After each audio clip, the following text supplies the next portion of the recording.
Bapak, Ibu, dan anak-anak, keluarga Kristen yang terkasih dalam Tuhan, salam sejahtera bagi kita sekalian, dan salam jumpa dalam santapan harian keluarga di hari ini. Damai sejahtera Tuhan Yesus Kristus dan sukacita Roh Kudus melimpah senantiasa dalam hati dan kehidupan keluarga Kristen yang terkasih. Keluarga Kristen yang dikasihi Tuhan, mari kita berdoa sebelum mendengarkan firman Tuhan. Ya Allah Tritunggal, firman yang hidup, di saat ini kami hendak membaca firman-Mu, kami mohon, terangilah hati kami, rasio kami dan pemikiran kami dengan Roh-Mu yang kudus, agar kami dapat memahami kebenaran firman Tuhan. Amin. Pembacaan firman Tuhan di hari ini terambil dari Lukas pasal 13, ayat 10 sampai ayat yang ke-17. Demikian bunyi firman Tuhan. Pada suatu kali, Yesus sedang mengajar dalam satu rumah ibadah pada hari Sabat. Di situ ada seorang perempuan yang telah 18 tahun dirasuk roh, sehingga ia sakit sampai bungkuk punggungnya dan tidak dapat berdiri lagi dengan tegak. Ketika Yesus melihat perempuan itu, ia memanggil dia dan berkata kepadanya, "Hai ibu, penyakitmu telah sembuh." Lalu ia meletakkan tangannya atas perempuan itu, dan seketika itu juga berdirilah perempuan itu dan memuliakan Allah. Tetapi kepala rumah ibadah gusar karena Yesus menyembuhkan orang pada hari Sabat. Lalu ia berkata kepada orang banyak, "Ada 6 hari untuk bekerja, karena itu datanglah pada salah satu hari itu untuk disembuhkan, dan jangan pada hari Sabat." Tetapi Tuhan menjawab dia, katanya, "Hai orang-orang munafik, bukankah setiap orang di antaramu melepaskan lembunya atau keledainya pada hari Sabat dari kandangnya dan membawanya ke tempat minuman? Bukankah perempuan ini yang telah 18 tahun diikat oleh iblis harus dilepaskan dari ikatannya itu? Karena ia adalah keturunan Abraham." Dan waktu ia berkata demikian, semua lawannya merasa malu dan semua orang banyak bersuka cita karena segala perkara mulia yang telah dilakukannya. Demikianlah sabda firman Tuhan di saat ini. Tetapi hendaklah kamu menjadi pelaku firman dan bukan hanya pendengar saja. Sebab jika tidak demikian, kamu menipu diri sendiri. Amin.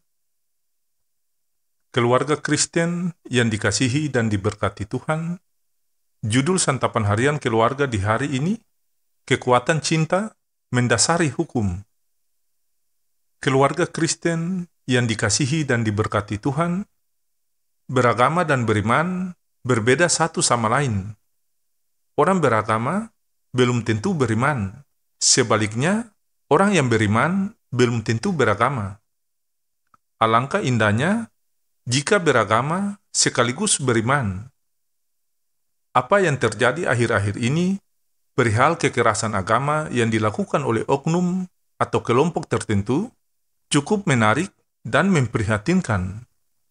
Atas nama agama, menyakiti orang lain, itulah yang terjadi. Entah itu disadari sepenuhnya oleh pelaku atau tidak, atau pelaku hanya sekedar wayang yang dimainkan oleh dalang tertentu.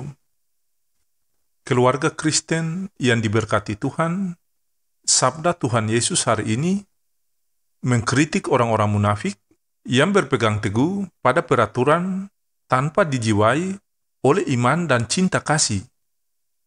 Menurut hukum Taurat, pada hari Sabat, setiap orang harus istirahat dari kerja. Maka ketika Yesus menyembuhkan orang pada hari Sabat, kepala rumah ibadah itu gusar. Namun, Yesus menentang hukum yang demikian dengan alasan bahwa hukum yang menekan hidup tidak dikehendaki Tuhan. Inilah usaha Yesus untuk melepaskan ikatan yang membelenggu manusia. Keluarga Kristen yang dikasihi Tuhan, nilai keselamatan lebih tinggi daripada hukum. Karena itu, manusia harus dilepaskan dari belenggu ikatan hukum. Tuhan Yesus adalah Tuhan atas hari Sabat. Dialah yang menetapkan hari Sabat untuk menghidupkan dan membina hubungan mulia antara Tuhan dan manusia. Kita semua mungkin mengakui diri sebagai umat beriman, namun apakah menghayati iman dengan benar masih merupakan pertanyaan? Keluarga Kristen yang dikasihi Tuhan, beriman berarti mempersembahkan diri seutuhnya kepada Tuhan, sehingga hidup dan bertindak sesuai dengan kehendak Tuhan. Kehendak Tuhan yang utama adalah perintah untuk saling mengasihi satu sama lain. Cinta kasih mendasari aneka peraturan dan kebijakan, sekaligus menjadi sasaran pelaksanaan peraturan atau kebijakan. Ya Tuhan, ajarlah kami untuk mengerti antara cinta dan hukum. Allahku akan memenuhi segala keperluanmu menurut kekayaan dan kemuliaannya dalam Kristus Yesus. Dimuliakanlah Allah Bapa kita selama-lamanya. Amin.